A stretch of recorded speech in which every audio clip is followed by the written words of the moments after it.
Hey guys, thanks for tuning in to another video on ForgottenWeapons.com. I'm Ian McCollum, and today we are going to do something that a bunch of people have been asking me for, and now that we've done videos on all three of these guns, we can put them head to head. So what I have here is an H&K SP-5, semi-auto version of the MP5, a Kalashnikov USA KP-9, semi-auto version of the Vityaz, and a CMMG Banshee in 9mm. So these are all 9mm semi-auto carbines. They are all registered short-barreled rifles so that I can shoot them with stocks without any concern. We've got optics on all three of them.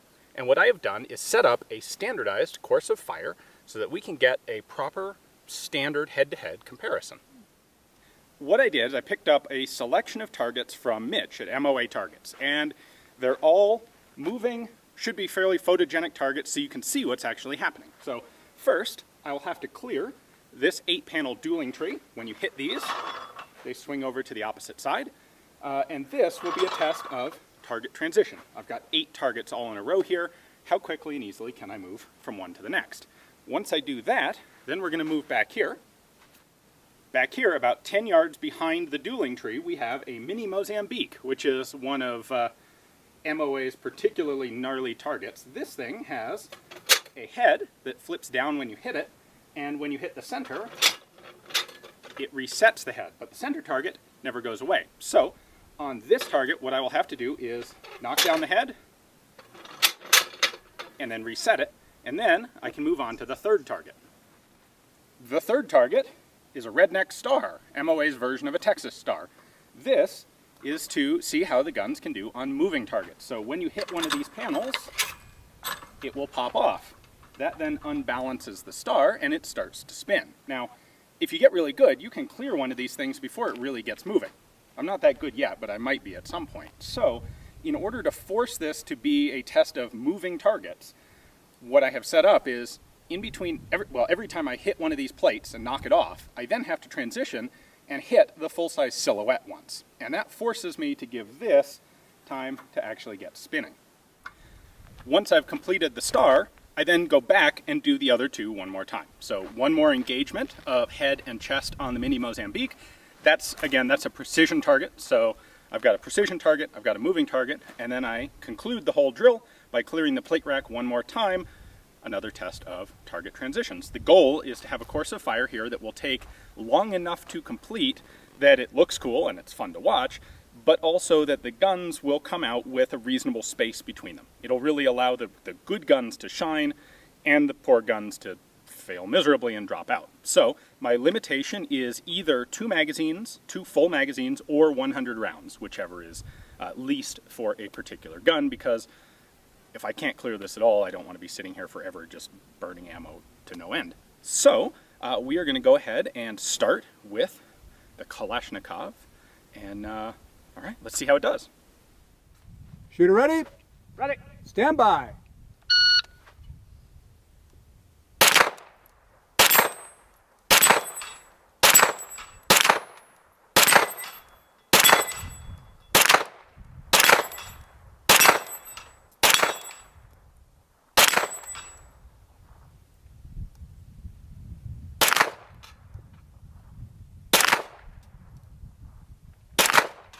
There we go, and now the star.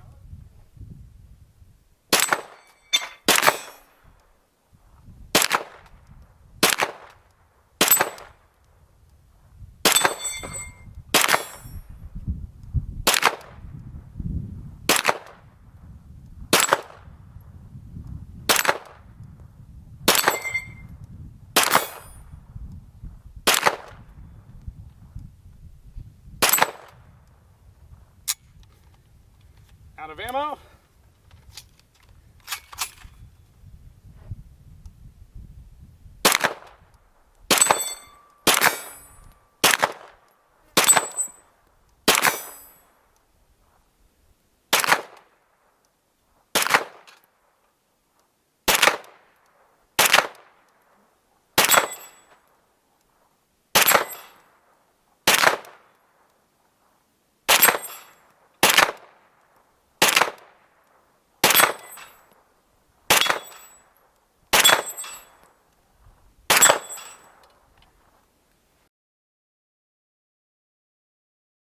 All right, I had to cheat a little bit because the dueling tree didn't cleanly stay to one side.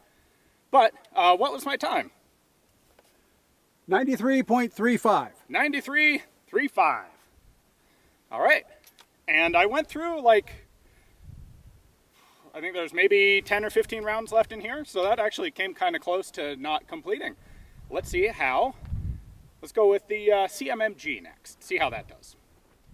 The CMMG Banshee, 9mm PCC, uses converted 9mm PMags, well, regular PMags converted to 9mm by Mean Arms, and the gun operates using CMMG's, their own designed radial delayed blowback system. So it doesn't have the snappy impulse of a typical simple blowback AR. Let's see how it does on the course. Shooter ready. Ready. Stand by.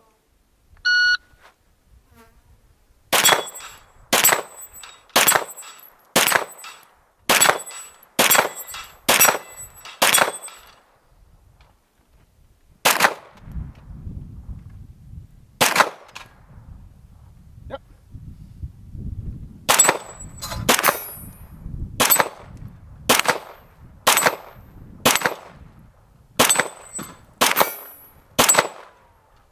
Yeah.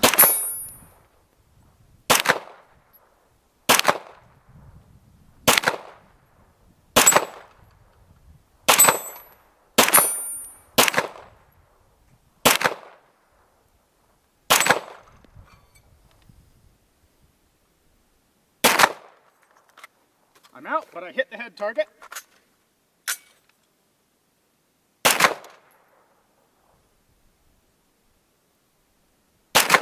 There we go.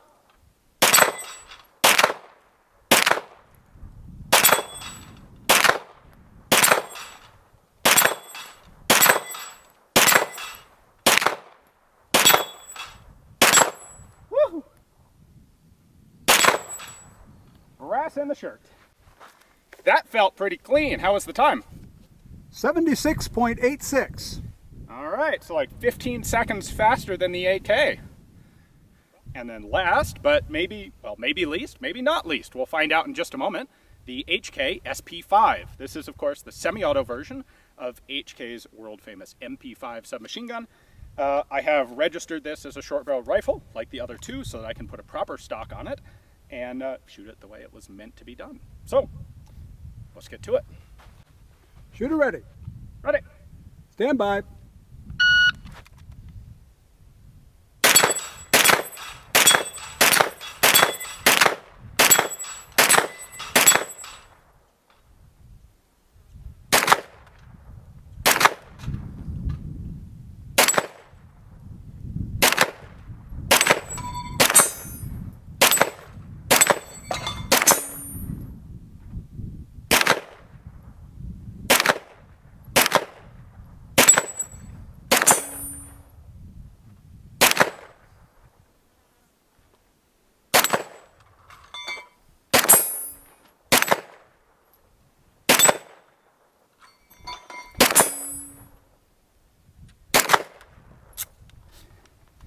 Out of ammo. Yeah.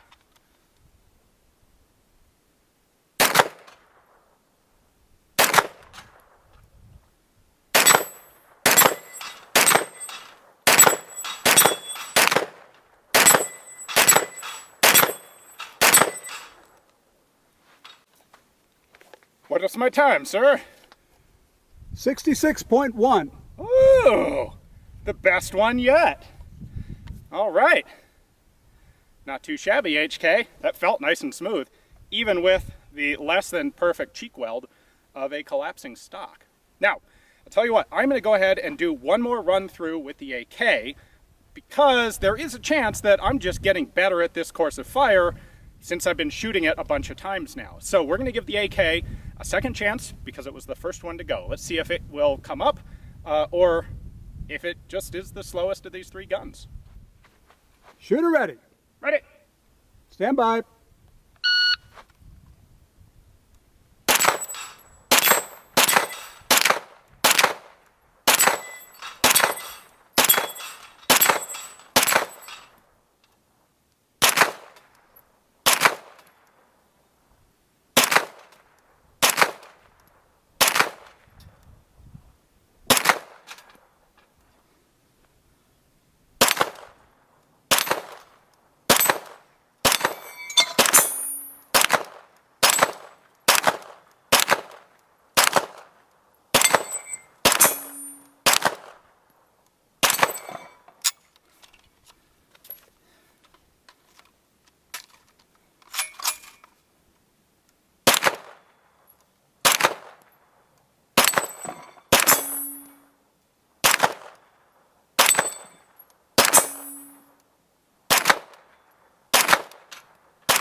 did not feel so smooth.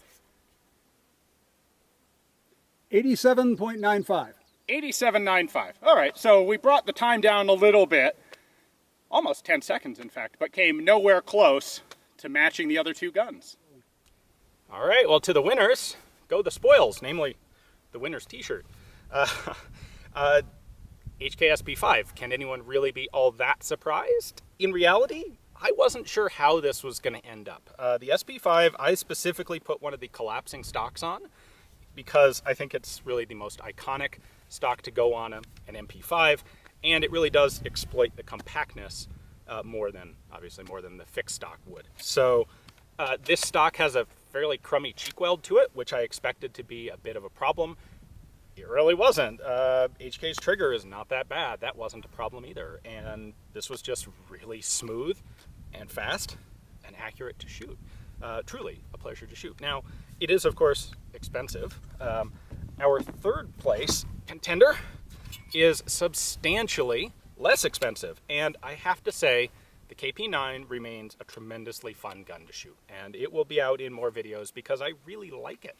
Even though it came in third place here, it's fun. It may not be quite as fast, but it really is a tremendous hoot to shoot. And the lineage to the Vityaz submachine gun is a fantastic reason to get it just on its own. So I do also want to call out CMMG. If I'm going to be a little bit cynical, if I had to pick a third place prediction, it was going to be this one. Sorry, guys. But in fact, it turned out to be our second place contender, which is pretty cool. I don't know why I thought it was going to be third, except that it's just not quite, it doesn't feel quite as compact. The collapsing stock doesn't collapse nearly as far as HK's, and it doesn't have a folder like the SP5. What this really does bring to the table, aside from beating the AK, as ARs always, well, okay, we're not going to get into that.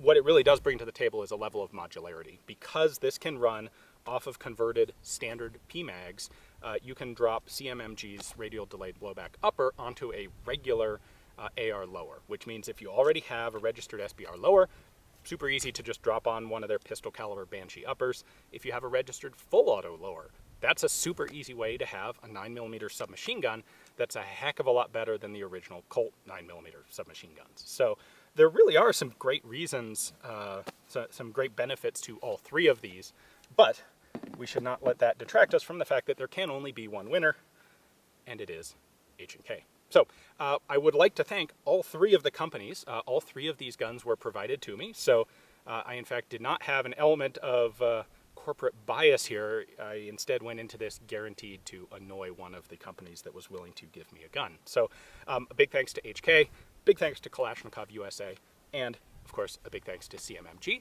as well as Mitch at MOA Targets. So I did pay for all the targets that are out here today, but he did give me a bit of a media discount, which I appreciate. Mitch is a deranged and evil man, and his targets really reflect that. So we've got a few other cool ones that I'll be bringing out later on that really highlight just how nefarious of a target designer he is. Lastly, hopefully you enjoyed this. I plan to keep this this course of fire running and put some more 9mm carbines through it, as well as some other stuff, PDW type stuff, other guns that seem appropriate to it. So if you enjoyed this, stick around because we will be running more guns through this course of fire, keeping a leaderboard. That'll be fun, and see where guns, new stuff that I pick up in the future, where those come relative to these three and everything else. Hopefully you enjoyed it, as I said, and thanks for watching.